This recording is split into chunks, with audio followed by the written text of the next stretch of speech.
Am terminat școala, am terminat general aici în Avrig, după care am plecat la liceu, numai că ai mei nu putea să-și permită atât de mult încât să pot să plec în Sibiu și liceul l-am făcut în Mârșa. Mârșa nu e foarte departe de Avrig, undeva la 3-4 km. De acolo mi-a venit și botezul ăsta că o să vă întrebați de ce Gianni.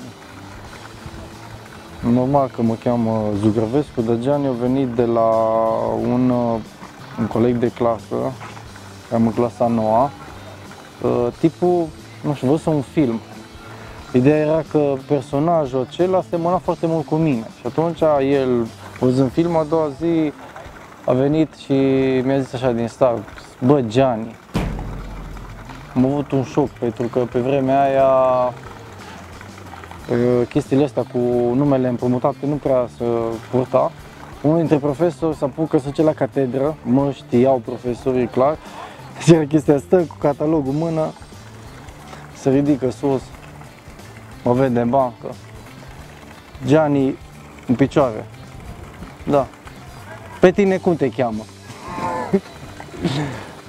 Da, i-am zis Zugrăvescu. Da, era un nume predestinat.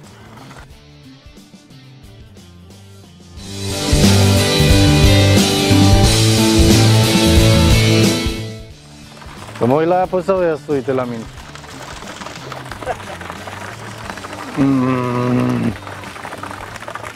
Să te duci jos la bază, ai toată chestia, să se vină... Tot cum eu mă duc cu el până jos. Bă, la pur acolo se vină. Știi? Cu partea asta de jos. Nu vreau să mă duc și avea și spațiu, știi? Să scund și roata și este aici așa jos. Nu-mi place. Păi da, dar nu să termini deodată, știi? Eventual să bagi cu praf de la... Da. Mă gândeam la o cască de motor să pun în partea asta. O să vedeți să e prea mult. Și ce ai putea să faci? Drum? Da, exact, da, de la așa. Da. Și nu trebuie tot așa șterse. Mă gândeam la drum, dar vreau să pun în partea de jos. Și suficient. Deci dacă tu faci chestia aia așa cu drumul, ăsta e foarte încărcat, ăsta e foarte încărcat, ăsta e foarte... Și e liber jos, e liber la mică. Să se înțeleagă ce ai făcut aici.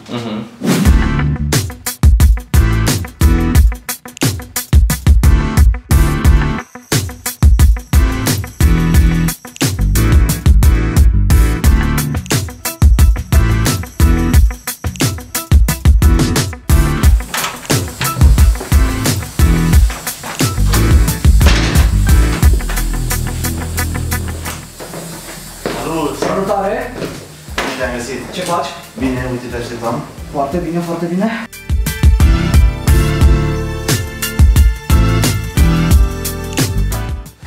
Bun, ia zi, ce vrei să facem? Păi avem de făcut 4 bucăți astăzi. Mă numesc Laurențiu, sunt din Sibiu, practic snowboard-ul. Am avut o perioadă în care am făcut muzică, am avut o trupă. Sper ca anul acesta să intru în echipa paralimpică a României de snowboard. Ce șanament? Și punem virgulă, nu punem? Nu punem, dar lăsăm puțin... Lăsăm spațiu. Da, lăsăm puțin spațiu între ele.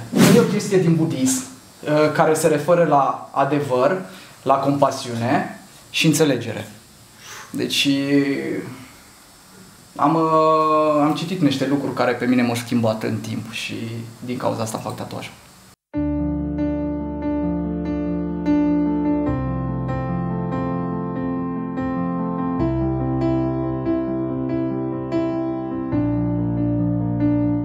La 4 ani am avut un accident. Am fost împins de o fată de la etajul 4. Am fost în comă vreo 6 luni de zile. După 6 luni de zile am fost pus pe un pat de lemn și legat pentru că am avut 2 inele pe coloană desfăcute și era riscul să rămân paralizat. Am fost o perioadă pe cărăcior, am făcut recuperare în Techierghiol, în Constanța, vreo 7 ani de zile și diagnosticul meu e parapareză spastică. Glezna mi-e plecată puțin, laba piciorului spre exterior și glezna puțin plecată în interior. Asta e problema care o am. Și încă una, că pe piciorul drept mi-s atrofiați mușchii. Da, și din cauza asta trebuie să fac sport cât mai mult. Da, uneori sunt oameni care, da, inevitabil, întorc capul și se mai uită și așa, dar am văzut că la noi în țară, cumva, lumea a început să se deschide la genul meu de persoane, să zic așa, persoane cu handicap. No. Și eu consider că în sinea lui fiecare om are câte un handicap. La unii e vizual, la alții nu se vede. Dar n-am nicio problemă cu chestia asta, sunt păcat cu mine. Vezi, ăsta are liniile cam strâmbe și așa, știi, când îl... Deci eu când îți fac stencilul la el, o să-mi fac cu rigla, cu linia. Știi? Super! Că vezi, e cam trămurici.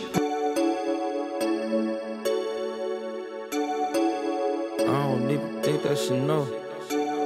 I don't even think that she know. I don't even think that she know. That she know. Yeah. I don't even think that she know. That she know. Yeah. I don't even think that she know. That she know. Toată săptămâna, Am numărat orele. zilele, ca să ajungă să-mi bată. Și eu vreau să te sun să zic că nu mai e. Da? Nu, păi nu. Veneam, că $7 pounds for the low. She don't know my trap overflow. I'm always smoking this dope. I got these bands on my own. Bine, bă! Beton? Getting this dope. I really rock with my woes. I said Pe partea asta stai să lucrezi așa. Da. I'm always smoking this dope. I got these bands on my own. We going back to my home. Say, baby girl, tell me what you know. Say, girl, I'm hitting my glow. I say, roll up, blowing smoke. I feel like Johnny and Blow. Tell me what you know, what you know. I just... Tot timpul vreau mai mult. Tot timpul o să vreau mult mai mult și trag de mine. Dar nu stau... Vezi, uite, dacă stai și te gândești foarte mult la chestia asta, la un moment dat o să ajungi să te închizi foarte mult în tine și nu e ok.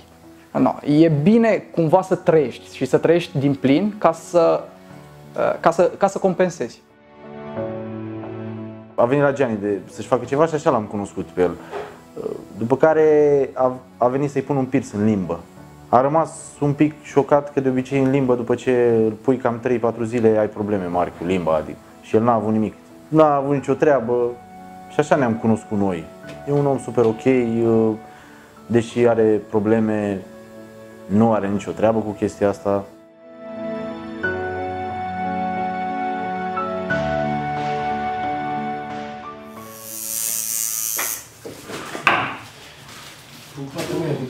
Și s-a terminat. Gata? Da. Bun, perfect. Bun, perfect. Putem să ne apucăm de următoarele. Da? Da. Pentru mine, nu. El nu a fost un om cu probleme. Eu niciodată nu am văzut cu probleme. Mi-a plăcut de el și că are un caracter puternic. Pentru că nu ajungea aici dacă nu avea caracterul. Trebuie să fii puternic. Cum el, lumea îl vede om cu probleme. Eu nu. Nici eu, nici cei din jurul meu. Doar deja părinții mei îl cunosc foarte bine. Eu numai că nu au crescut la mine în casă de o vreme încoace. Deci suntem prieteni foarte apropiați și eu nu văd nimic neregulă la el. Da, eu mi-am creat propriul stil, lucrez mult cu linii, cu umbre dure, linii groase, subțiri, scrisuri, chestii care sunt mai migăloase. Ceilalți băieți au alt stil, lucrează mult spre realism, eu mă duc mult spre old school. În 2006 eram în liceu, la liceu de arte din Sibiu și acolo făceam canto clasic și pian secundar. Și ne-am întâlnit am avut oportunitatea să încep o trupă din asta de metale grele. Pe atunci muzica asta o ascultam în general, acum am mai dat-o și în altele. Pe vremea biserica era deasupra, noi eram cu satanele de desubt, deasupra era slujbă și mai erau zile în care venea popa. Și asta e true story, gen. Venea popa, ne bătea în ușă și ne ruga să facem o pauză, o oră, că îi deranjăm lui slujba de deasupra, știi?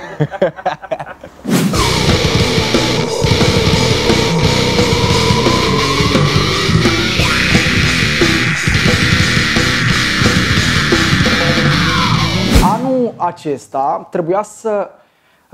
trebuia să particip la Paralimpiada din Coreea. Dar din cauza că trebuia să mă particip la concursuri și să fac puncte. Pentru că n-am participat la concursuri și nu aveam puncte, n-aveam cum să ajung în Coreea. Dar anul acesta o să mă înscriu ca să pot să particip la Cupa Europeană pe snowboard. E o chestie care pe mine mă liniștește. Pe lângă faptul că fac mișcare și sunt oameni super de treabă pe pârtie. E un vibe, e ce trebuie. Da. Laurențiu, sare! Perfect! O aterizare, un pic șoc, ia sări căciula, aruncă-i punea, te rog!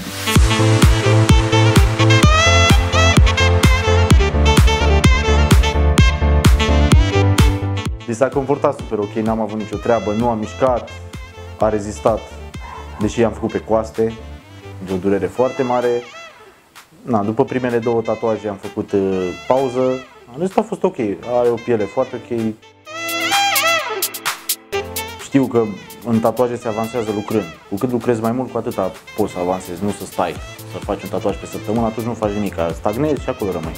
Eu îmi doresc să pot face și eu peste 5 ani, să pot face un portret, să tatuez, să mă duc spre realist.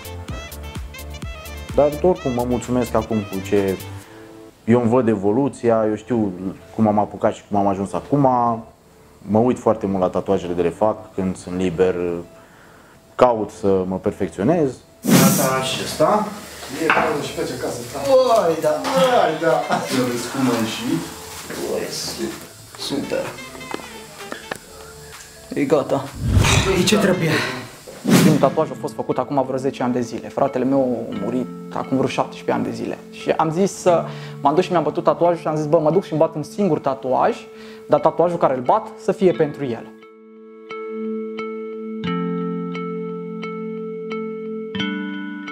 Mai avem unul și am terminat pe asta.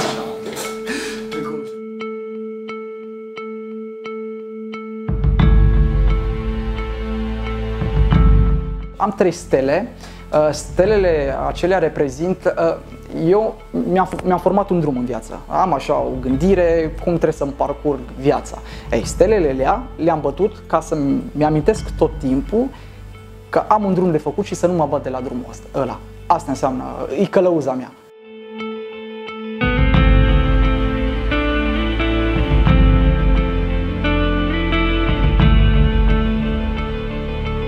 Uite, vezi o chestie foarte faină în salonul ăsta de tatuat. De când intri pe ușe, simți că, adică te simți ca între prieteni. Da, te simți, ai impresia că ești la tine în cameră, băi, ok, sunt în apartament, mă pun jos, am eu un scaun de ăsta mai șmecher de făcut tatuaje și stau și hai să ne jucăm puțin. Drag! Ne vedem la următoarele. Nu să nu te aștept cu mare drag oricând.